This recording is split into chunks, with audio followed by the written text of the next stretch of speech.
I'm Stacy. Hey, I'm Steph. Welcome to Harnessing Your Power, where we discuss everyday topics to break through the stigma and harness our power through self-mastery. Tune in every Tuesday to join us in conversation as we dig deep into our minds and get closer and closer to our highest self.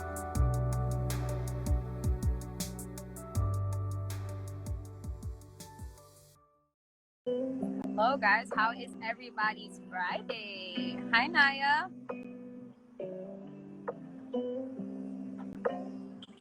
Hey Katie. Welcome. Okay, Hi Edwin. We have a lot of people. I'm so excited for everybody who's on today. Yes. Well, you might have seen Steph and I post some stories just asking, hey Amber, just asking for feedback about different topics or words or just ideas for us to go over or to discuss in these lives.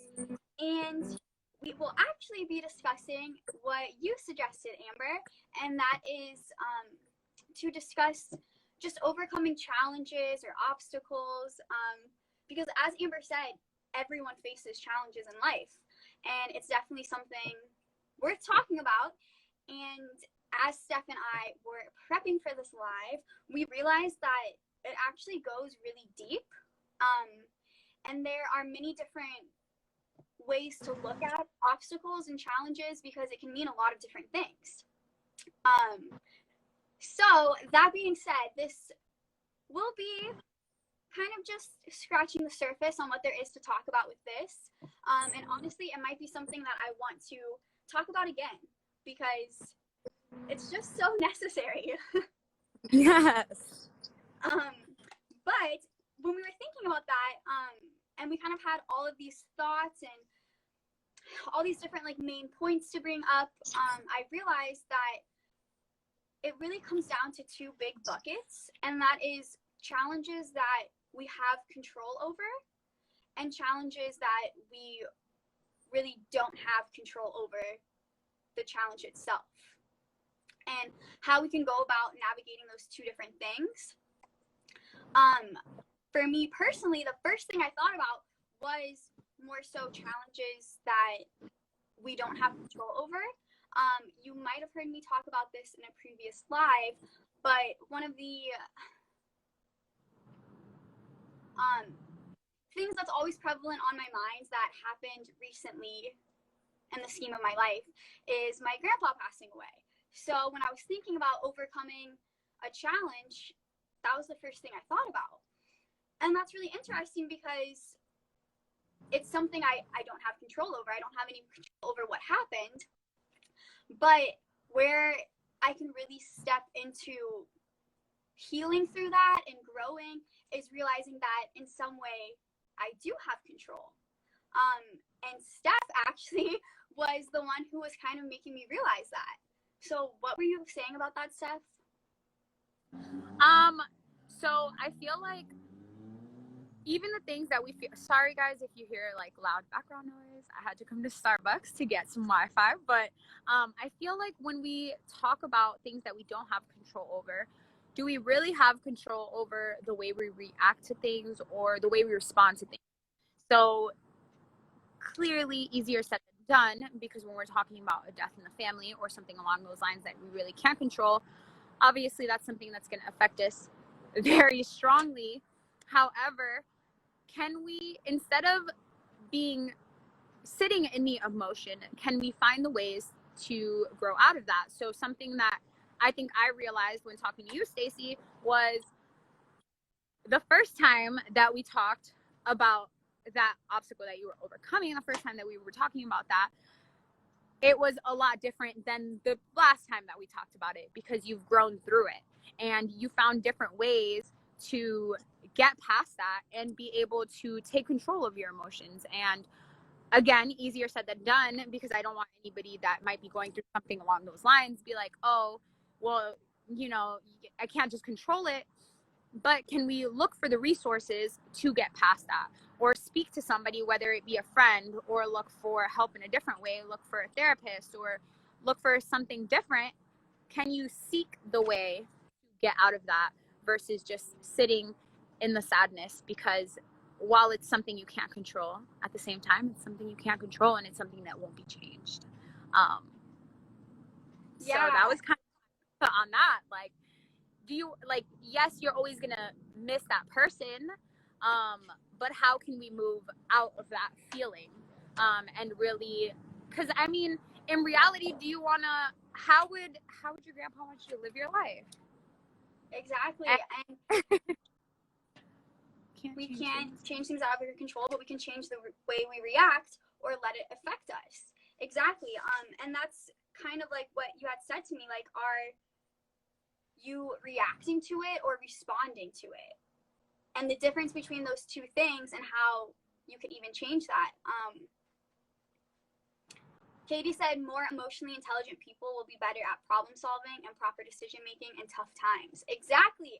And I think that's also where seeking for the right things comes into play, because can we seek how to become more emotionally intelligent?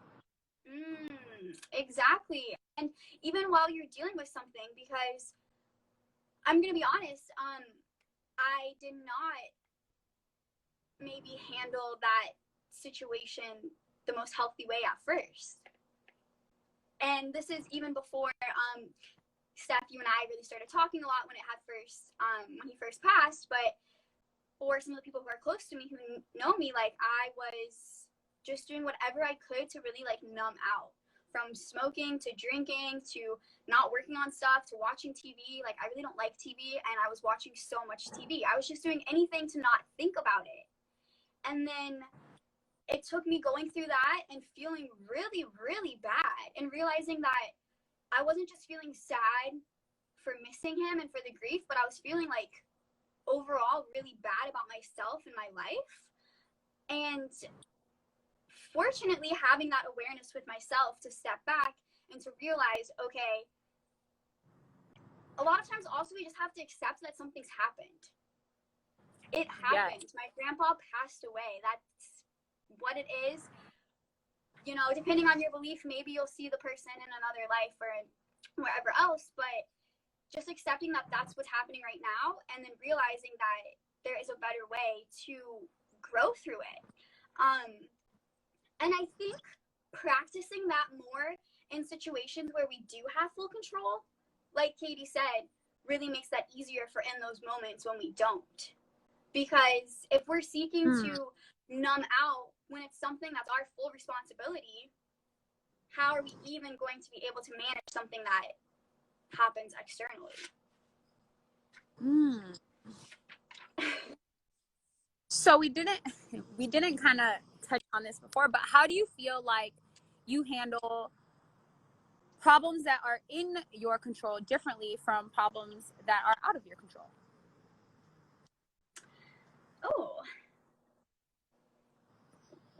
thank you for that, Katie. That is definitely something I'm also learning about grief specifically, which is a very deep topic all in itself that definitely does not follow other things. So thank you. Okay, how I handle something. Sorry, can you ask it again? How do you think you handle obstacles or just things that are thrown your way differently from things that you can't control? So we talked about like the two different buckets. How do you feel like it differs when you do have control, or even when you realize, when you have that awareness, like, oh, I am in control, I got this? For me, then it really instantly comes down to, okay, what am I going to do about it? And it definitely hasn't always been this way. I've done a lot of growth, and it also has a lot to do with the people that I'm around and the people I talk to all the time, because, you know, a lot of people that we are in business with are very much go-getters, and it's always just moving forward. So now it's really seeing each obstacle as an opportunity. And instead of having that initial fear of what's going to happen in the future, and instead of catastrophizing, which is something I just learned from a podcast, which is where your mind starts to think of all the possible negative solutions that could happen. So sometimes that happens where we don't even just think of like, oh, what if I fail? It's like, oh, what if I fail and this goes wrong and this goes wrong and this goes wrong? So instead of having that moment of catastrophizing, of thinking of all the worst possible things that are going to happen when I have an obstacle, just literally saying like, okay, well, what am I going to do about it? How am I going to find a solution? How am I going to adapt? How am I going to make this a growing opportunity? And that's one thing that I was listening to, what she said was that nothing is a problem unless we decide to believe that it is. That everything really is a growing experience and a chance to learn a lesson. So even if we're experiencing something and we're like, oh, what is this even teaching me? Like, this is just shitty. Like, this sucks. How am I supposed to grow from this?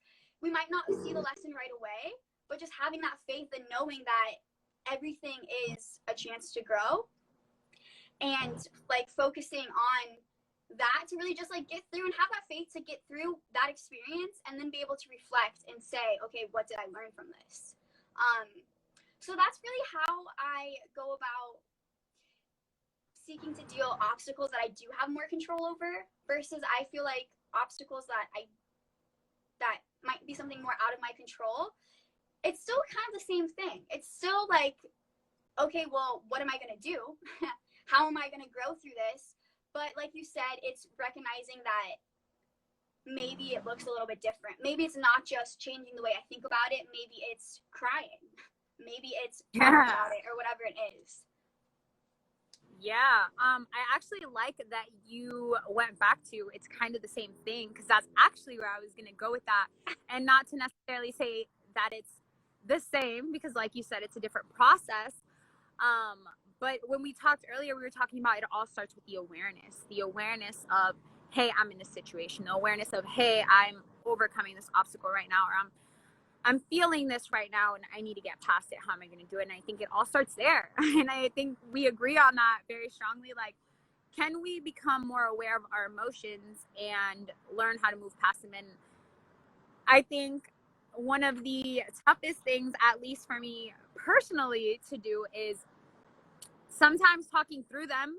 I don't necessarily love to talk through my problems, but I feel like I had this conversation with Ruby the other day where we were talking about, we were just talking back and forth, and I was just like, what's going on? Like, what? Like, I could feel your energy's off. Like, we're sitting next to each other. What's going on? And something that she said that stuck out to me, that's something that I would say is, I don't even want to talk about it. Talking about it's not going to make anything better. And I feel like as soon as you do talk about something, yes, obviously we don't want to dwell on the negative, and we don't want to sit here and continuously talk about the negative, but I feel like once it's released, once you let it out, once you can let it out of your system and really come to the awareness of, okay, yes, I'm feeling this because, I feel like now you're aware. Now you can change the situation, and now you can look at it like, hey, what is this teaching me? And something that I had written down, which is very similar to what you had written down, was, where did I write it? You were talking about a learning process. Like, this is going to be a learning process. I literally wrote down, life is always happening for you. Like, literally thinking, like, I feel like I've been at a place where I thought, okay, I don't even want this to be happening. I want everything to go back to normal. I just want this to be over. And something that I was listening to earlier said, I just want to go back to normal. Sometimes we think, okay, why is this happening to me? But the quality of your life is the quality of your questions. And I had never heard that be said before. But instead of saying, why is this happening for me? Can you think, or why is this happening to me? Can you think, why is this happening for me? And exactly what you said, Wow. what from this? And I think that's a huge step. And I think that does come with being aware of how you react to things.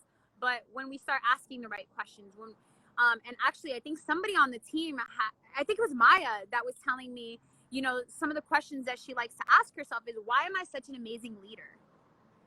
Instead of thinking differently, like, those are the things that she likes to ask herself. And I was just like, yes, like, it changes your perspective on everything. And now you're like, why am I an amazing leader? What are some qualities that I can bring to the table to be a more amazing leader? And it changes your problem to a solution. Yeah. Wow. I love that. I have like some notes on similar things about, you know, your perception of the obstacles, what creates it to be a big obstacle or not. But being able to literally reframe that question to yourself is so powerful, because that forces you to think in like a solution seeking mindset. Yes, I love that. Yeah. I love that affirmation too. Life is happening for you. Yes. Ooh, I like that Katie said sometimes say it helps realize what's inside you. Exactly. That's what I was gonna say. It's sometimes when we say like, oh, I just don't even want to talk about it, it's not gonna help. Are we saying that because we're dealing with it in another way? Because we don't need to talk about it because we've actually let it go?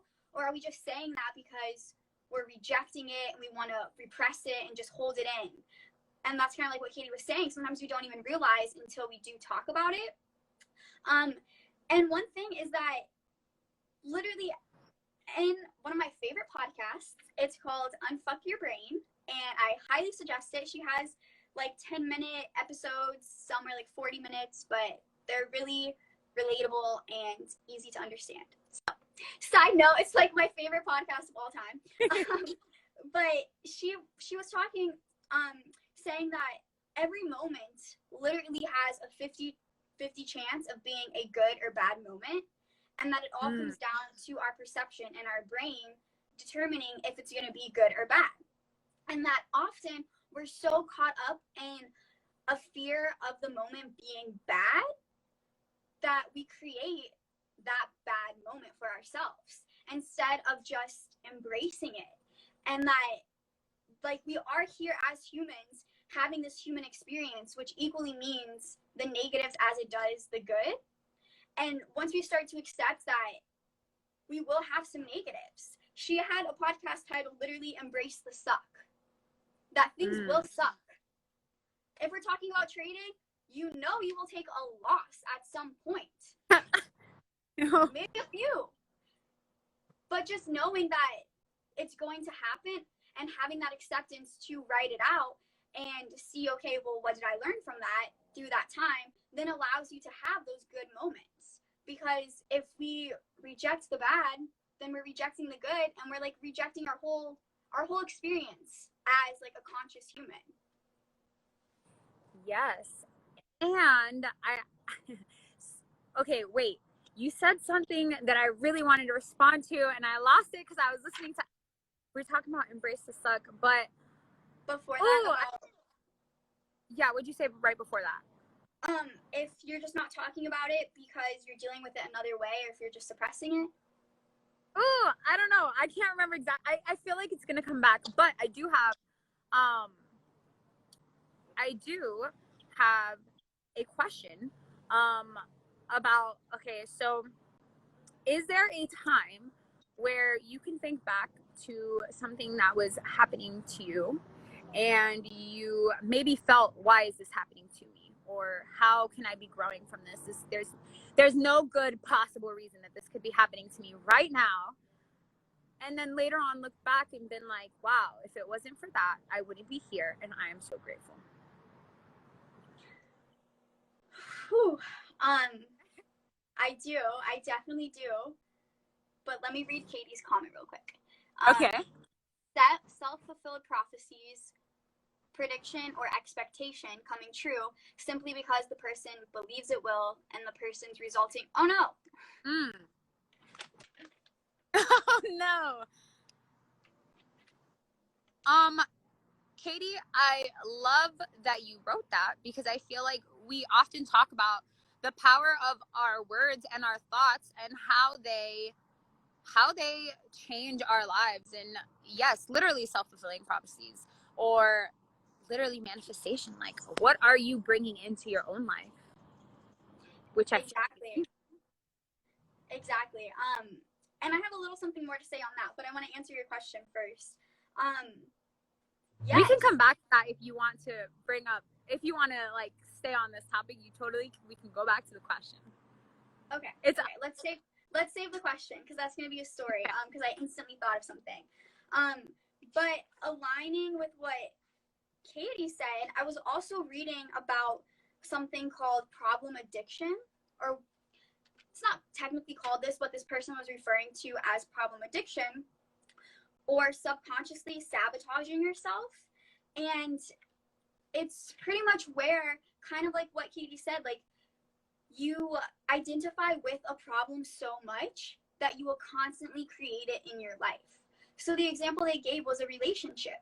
And you might be someone who says, like, oh, I always have bad relationships, or I'm never gonna, find one.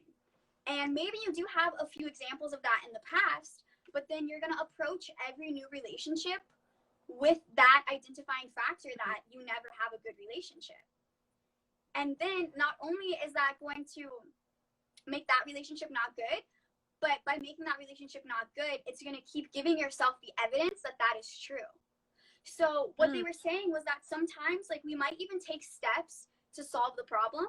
So if it's a relationship, like, you might go on dates, if you're looking for a relationship, you might take those steps and those actions to get what you think you want or to get to the solution.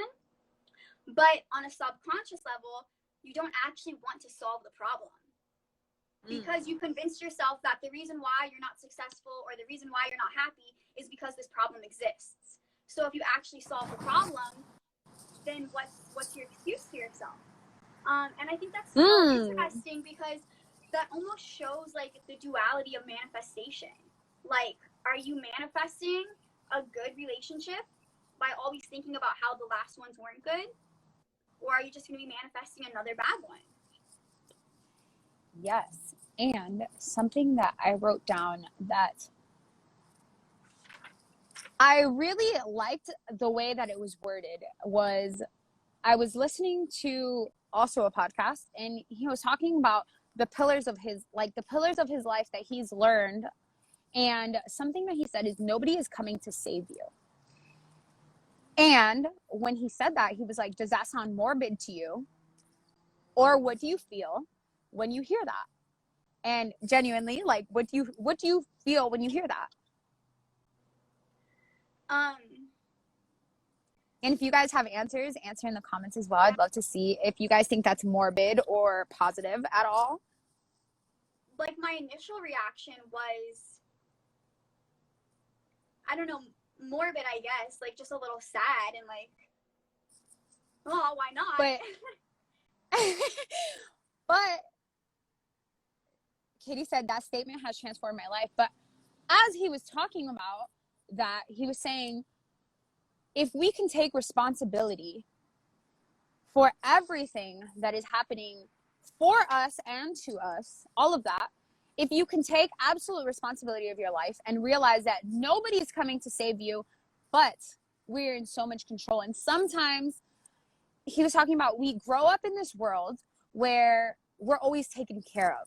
So we're growing up, our parents are taking care of us. We get everything that we need generalizing. And, for most of us, we have parents, we have the things that we need. We get to school. If you're not ready for the next grade, they tell you what you're ready for, what you're not ready for. And then we get thrown into the real world. And then it's almost like we're in the real world and we're expecting somebody to come save us, or we're expecting somebody to come tell us, hey, you're ready for this now, or hey, you're not ready for this yet. But with that, like, are you taking the control? Because sometimes we're waiting for somebody to tell us, hey, you're ready. But if you're giving somebody else the key for that, or somebody else the key to tell you, hey, yes, you're ready, or giving somebody the control of that, or waiting for somebody to come save you, you're now giving your power to somebody else instead of taking your power and truly harnessing your power to get through that obstacle, which I thought was so powerful. And now you can start looking at, instead of thinking nobody's coming to save you, now you can look at, nobody's coming to save me, but I'm going to save my damn self. And I'm going to sit here and work through what I got to work through. And something that Zakar had told me, we were on a call, and he said, before we were talking about leadership, and he was like, before you can lead a ship, you have to ownership. Take ownership for everything that's going on around you. And that was such a big breakthrough for me, because yes, I know that, yes, we have to take ownership as a leader, or, you know, if you're in a leadership role or even in anything in your life, but before you can lead a ship, you have to take ownership. Like, that was just like, psh, like, that was a big breakthrough for me, because how many times are we like, oh, well, I don't know, like, we look at it and we're like, well, that's not that it's not really our fault, but even the things that may not necessarily be your fault, hey, how's this happening for me? Let's take it and respond correctly versus just react. Yes, exactly. I was just gonna say, this was coming circle to like one of the first things you said about responding and not just reacting, and really shifting that center of our control from external to inward. Wow. Yeah, I think that when we're in a place where we're often, you know, blaming external things or looking for external excuses or the external thing to come save us, that's what gets us stuck in a kind of like a negative downward spiral, where then it's like, oh, what is my life? Like, you know, nothing works out for me or anything, versus truly being resilient, which is what we decided to title this. And that is like having the ability to fail forward, which is actually something that I learned from you, Steph, that phrase, and I love it because it's so true. It doesn't mean you're not going to fail, but you're still moving forward. And the textbook definition of resilience is the ability to recover or return to original. But I don't like to think of it in that way, because I don't like to think of me either. returning to original, where we're just growing. But I do align with the definition that it is the ability to be knocked down and come back even stronger. So yes. I really see resilience as not only maybe you get knocked down and you come back, but you come back even better. So we don't come back the same, we come back even better. Yes. I love that. And I know Fail Forward's also a book, but I think I might have first heard it from C. John, actually. And when we really think about that, like, hey, if you're not failing every once in a while, then you're probably not moving forward. And that's, first of all, a big thing. Like, if you're too scared to fail, then are you going to ever win? And listening to different things and like talking about overcoming obstacles, I feel like I can think of so many obstacles that have made me better. So like, as you talk about coming back stronger, how do certain things make you better? But also, something that I wrote down is success is a crappy teacher. And I had never looked at it that way. But if you are always successful, then what are you learning? If everything's just working out, then how are you becoming better? And literally, like, if imagine the success that you wanted, you just absolutely got it. How would you fail once you had the success? Kind of like when somebody wins like the lottery and all of a sudden they're a millionaire, but they blow through it because they didn't have the right knowledge to be that millionaire. So I thought that was a very interesting take on that. And as you're talking about growing and being better, like coming back better, I feel like that is the importance of failing. And as much as we all hate to fail, can we learn to love our failures and take a step forward? Use it as a stepping stone and strive again. Aim again. I don't know. Strive again. Do it again. Exactly. Do your best. Exactly. And that just does come down to the awareness of knowing that this will happen, and also practicing that type of mindset with the smaller obstacles. That way, if you do have something that really is like very life-changing happen, you're more ready to kind of go through that. One thing I read, which I feel like they just worded it so perfectly, so I just want to read the quote. They said, "The passageway to your dreams is largely inconvenient, deeply uncomfortable, and painstakingly difficult. However, through it all, we can find that each apparent defeat is tempered with a chance for success. When we lose, we can choose to win. We can win the lesson of the struggle and channel our frustrations into an even greater drive toward our aims. Wow. Right? Like, wow. having that mindset that, like, yeah, this is going to be hard, but it's going to be such a growing experience. Like, every difficulty is actually just going to force my growth even more. It almost makes me want to, like, experience a difficulty. Yes. Not to Not sound like that. I don't mean to, like, yeah. be sounding privileged or anything, but I just, like, not a difficulty, but like I feel like an obstacle where you kind of have to use your brain to be like, okay, how is this happening for me? Now, what do I do next? And that's okay. I feel like it's okay to want to experience those obstacles because you learn so much from them. And as much as they suck in the moment, embrace the suck, like you said earlier. And something that has been lingering in my mind for so long because it's come up time and time and time again. Like in the past 3 days, it's come up over and over again. And we talk about, okay, what are we learning from this? But what if you don't learn from it? What happens next? And something that I heard was, okay, so God's way or the universe's way or whatever you believe in, we'll use, for this sake, we'll use the universe. But so the universe's way of sitting here and wanting to teach you a lesson is, first, the universe will throw a rock at you or a pebble at you. If you don't listen, then you'll get a rock thrown at you. If you still don't listen, then you're going to get a boulder thrown at you. But can you learn it? Can you move past it so that you don't have to relearn the lesson?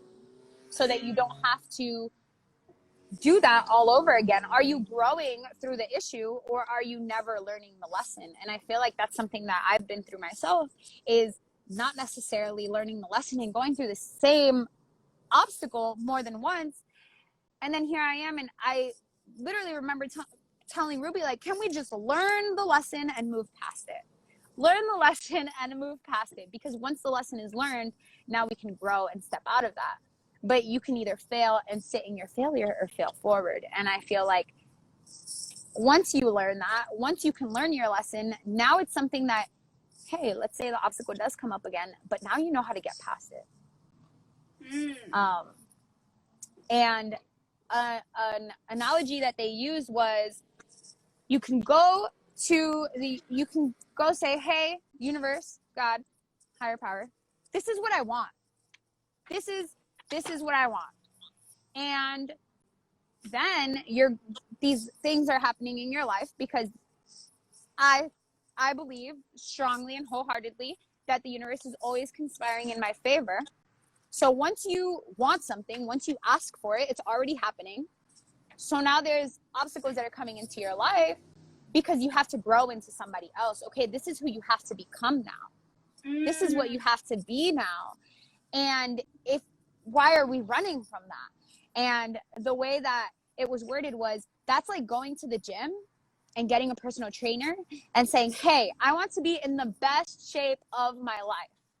And the trainer comes at you and says, all right, cool, let's go ahead and do this extensive, not hard, but like this extensive, what's going to feel hard at first, workout. And you say no. Why are you running from that if it's going to shape you into exactly what you want to become? Same concept. Wow. I thought that was, yeah.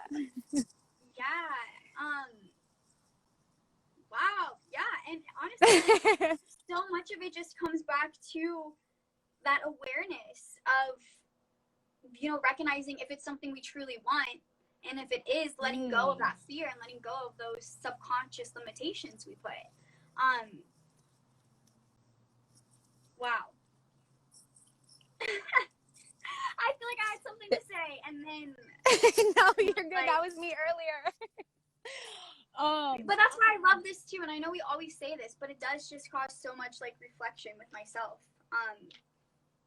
reflection and also yeah, thoughts on things I would have never thought about. Yeah, right. Exactly. And like especially this one, it's making me even think about sometimes that I might have experienced something that I didn't realize was like a lesson. And I think what you said was so relatable because I know everyone has a story about a lesson they experienced 3, 4, 10 times, and they're like, "Wow, how come I just don't learn this already?" But on one hand, at least we're being aware that we keep learning it. And now we just need to figure out why we still keep experiencing the same lesson. But I think it does become so powerful when we seek every moment to be a growing experience and to be a lesson. That way we can learn the lesson when it's just a pebble, like you said, and not a huge boulder. Because if we're ready for all of that growth and for every moment and every obstacle we get excited about instead of scared, then it becomes a lot easier and we become a lot more powerful to actually navigate through that. Yes. One thing that I was reading was about questions to ask yourself to kind of reflect on the way that you deal with obstacles or you navigate obstacles. And the main question that stuck out to me was, do you attribute personal or professional setbacks solely to your own inadequacy, or are you able to identify factors that are specific and temporary? And I feel like that question was so powerful because for me personally, I am someone who very easily can go on a negative whole spiral.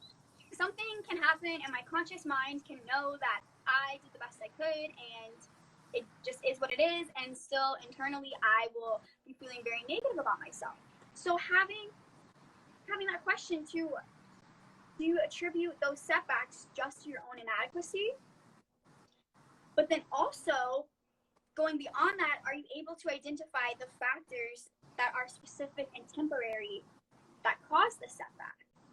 And I feel like that is so amazing how they already called it temporary. That's honestly the thing that stuck out to me the most, because sometimes when we are right in the middle of an obstacle or a challenge, it feels like a snowball effect and it feels like this is fully like what our life is. We don't really see the light at the end of the tunnel. And just being able to recognize that that is temporary and to pinpoint the specific things we could change and we do have control over can really help us move through that. And honestly, I wrote that question down in a few spots because I was like, wow, that's definitely something that might be able to help me when I'm going through something and I'm not able to see the lesson right away. Because I feel like that those are some of the hardest, versus something where you're like, oh, okay, I know, like, I don't know, if it's with trading, I know I should get a stop loss. Exactly. Right? But you know that. I'm going to keep experiencing, I'm going to keep knowing this. Versus something that might be a little bit more deep or abstract, you don't understand what you're even supposed to be learning. So it's hard to have that faith to, like, push through. But having those questions to reflect and to see, okay, like, well, what really can I do? It's just something that I wrote down to help myself. So I hope honestly, I'm so happy that you said that, and I did not get a chance to write that whole question down, but I am going to write it down after this, either on the recording or have you send it to me or whatever, because I feel like I'm also a person that does, instead of looking at, yes, I feel like I can be very aware of some of the things that I can change, but sometimes I look at the things I can change within myself. And when you were talking about your own inadequacy, like, I feel like those are things that I look at versus looking at the things that I can change around me. And like, even when it just comes to, it doesn't necessarily have to be, I'm thinking of the right words. It doesn't necessarily have to be things that you can change. Like, I'm looking for the right words, but like, even when it comes down to like environment or what are you listening to or little things like that, because there's been plenty of times where I've just been feeling, we talk about embracing the funk or embracing the suck is what you had said before. I feel like sometimes I'm like, yeah, okay, cool. Like, I feel this, I'm going to let myself process and move forward. but am I embracing it in a way where I'm, how I was talking about earlier, looking for the solution or looking for the lesson or looking for the little things that are temporary versus looking for what happened inside me, if that makes sense. I don't know. But thank you for sharing that, because I feel like that is definitely a different perspective on how to look at that.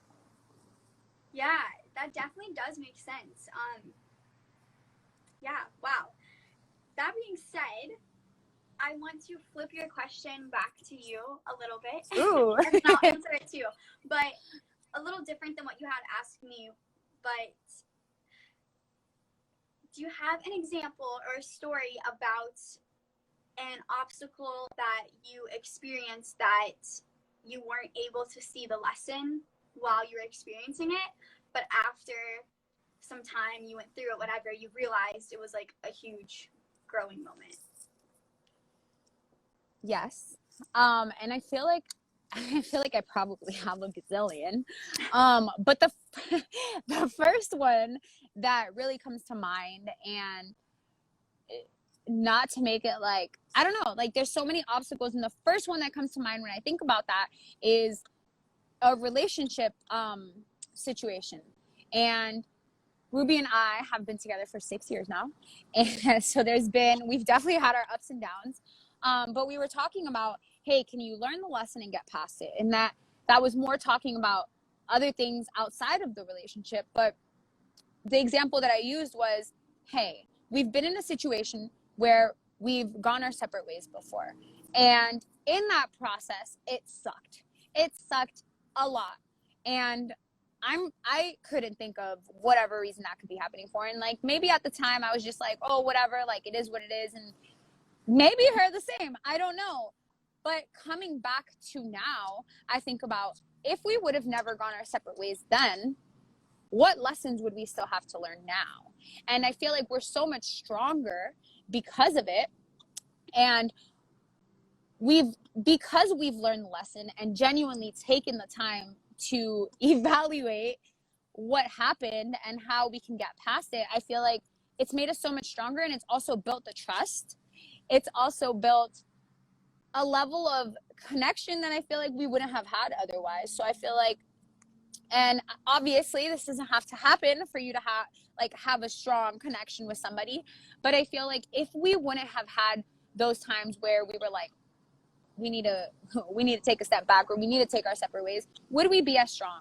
And I feel like that goes for a lot. I could probably have a gazillion different stories about this, but looking at, okay, we learned the lesson, so we were able to move past it. And if we hadn't learned the lesson, or if we hadn't broken up at that time, would we be going through that now? Or would we have ever gotten married? Or would we be where we're at now to be able to say, hey, we've gone through things in the past. Okay, cool. Whatever we're going through now, we know that we're strong enough to get past. Right. Having that, and that's where I think, like, resilience, like, that's where I feel like I really align with the definition of resilience, of, like, those little experiences of those lessons that you just come back stronger and stronger each time. So now it's a bigger thing, because you built all this strength, like, you're ready. I don't know, going back to working out, like, you're not just going to walk into the gym and squat 300 pounds. Yes. You're going to slowly build up to it, so then you can do that. And I feel like going through different growing moments in that same way can definitely help. But while you and Ruby were taking some time separate, did you, if you're able to remember in those moments, did you feel like it would have such a positive effect that it did for your relationship, or did it just feel more so like no, I feel like in that time, like, I genuinely, like, and I think for both of us, I think we genuinely were just like, okay, this is move on, move forward. What can we do? At least for me, like, hey, what can I do to make my own life better? And a lot of the times, like, we're thinking about me versus the we. And I feel like that's in other situations as well. Like, not even just relationship, like friendships or partnerships or anything along those lines. But I definitely was just like, okay, whatever. Like, I feel like I'm definitely a person that's like, all right, I'm going to do my best to move on.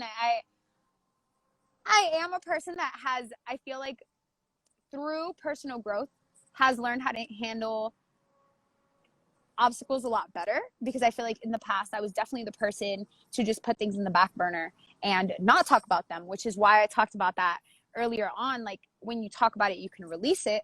But yeah, no, I definitely did not see any positive in it. I was just like, okay, this is it. To be honest, I don't know if I even thought we were going to be friends after that. But to see what we've become now, not just partners in life, but also partners in business, and also being aunts together, having kids in our lives, like all these things, traveling together, to be able to see the strength that we have now, has really shown me like, hey, the way you deal, like if you can get through certain obstacles and just genuinely learn the lesson, like we've been talking about this whole live, I feel like that is a time where I can really look back and be like, okay, yes, we really had to learn that lesson, because we learned it a few times, and now we're able to reflect on that every single time and just talk through those things. Right. And that's amazing, because y'all are a power couple. And if anyone's listening who do not know Steph and Ruby, go check them out on YouTube. I'm gonna plug your YouTube right now. On YouTube. Wow, thank you. A couple YouTube, and it's amazing. Go check them out. Wow, thank you. That was perfect. You're welcome. But I completely forgot what I was gonna say because I was hyping the YouTube. Yeah, I don't know. What about you? What is your obstacle that you can look back and be like, that's what I was gonna say real quick. Just that, like you said, like it's looking back, while like that moment of that obstacle of you guys taking that time apart might have felt like the end of the world, if not like the end of your relationship. Now, coming back together and coming so strong, you see that, like, you're able to see that, like, that growth. And now I feel like what you said, you'll have that underlying faith for anything else that comes up in your relationship. You will know that you got through that. And that's the same thing with other obstacles in your life. Once you have that belief in yourself instead of belief in the fear, so you know that you can get through it. Yes. And it's so much better to experiencing it in that little way, like you said, versus, you know, having a way longer relationship and all that, and then it happening at a different point in life where maybe it would have a more detrimental effect really on your relationship. And that's honestly the same way I feel about trading. Yes. It's not the example I was gonna give, and I might still give my other example, but anytime I not necessarily just take a loss when trading, because that happens with the market, anything, even if I did everything right on my side. But if I myself make a mistake, for example, maybe not putting a stop loss, all I say is, wow, well, at least I did that right now before this account has millions of dollars in it. I'd rather learn this lesson right now, because then when I am trading with millions of dollars, I will never make this mistake. Knock on wood and hold me accountable. Yes, absolutely. And I think that goes back to, what are you ready for? Like, are you prepared for that? Learning that lesson so that you can be prepared for that $1 million account, so that you can be prepared for that 6-figure account. Because if you're not prepared for it, and going back to, you know, when we were talking about if somebody just wins the lottery, how well are you going to be able to maintain that? And actually, when we talk about trading, I feel like there was definitely a time where I had made a lot of money trading. And because I was not prepared, because I did not have the financial literacy that I needed to be able to maintain the wealth, I made a lot of dumb mistakes. However, I am so grateful to have learned that in my first year of trading versus, like you said, learning that down the line when you have $1 million account or a 6-figure account or a 7-figure account. exactly. And that can only happen when we accept the human experience. We accept that sometimes things will be shitty, for lack of better words. Like, that will happen. But just having that deeper faith and that deeper mindset to view it as a growing chance. We are coming up on like 15 minutes or so. Do you have any last? I know, I saw it. I have so many thoughts, and I think we say this after so many of our talks. I definitely love to do a part 2 on some of the things that we talked about on this live. But just final thoughts or final words to think about is just, I feel like when we think about obstacles and we think about problems that come into our lives, obviously with the, objective of the 2 different buckets we talked about, whether you can control it or not control it, is realizing that no problem is too big. And often once the problem comes, the solution is already there. But are you seeking the solution, or are you just sitting in the suck? Yes, embrace the suck, but also seek the way out of the suck. Ooh. Yes. Yes. Drop the mic. I feel like was those are Yeah, I love what it. you said, to embrace the suck, but also seek your way out. And I feel like that's what it all boils down to. Yes. Yeah. Wow. I feel like I have so much more to say, but as usual, I'm so grateful that you do these calls with me every single week. And I hope that everybody who's on here, thank you for anybody who's stuck around the whole time. But I'm just really grateful to have these lives and to have more and more people hopping on each week. Appreciate everybody, and you, Stacey. Yes. Thank you so much, Steph. As always, but yeah, this topic was, I need to stop saying this because I say it every week, but I feel Me too. Like specifically with this, it's something that I've actually learned a lot from you just the last few months. So I was super excited to talk about it with you. And thank you, yes, to everyone who tuned in and everyone's interaction, and you, Katie, for sticking through the whole thing. And a lot of your feedback was really amazing. I really appreciate you always tuning in. And everyone, if you're watching this recording, thank you for watching the whole thing or listening. And yeah, we'll see you next week. See you next week. Bye. Bye.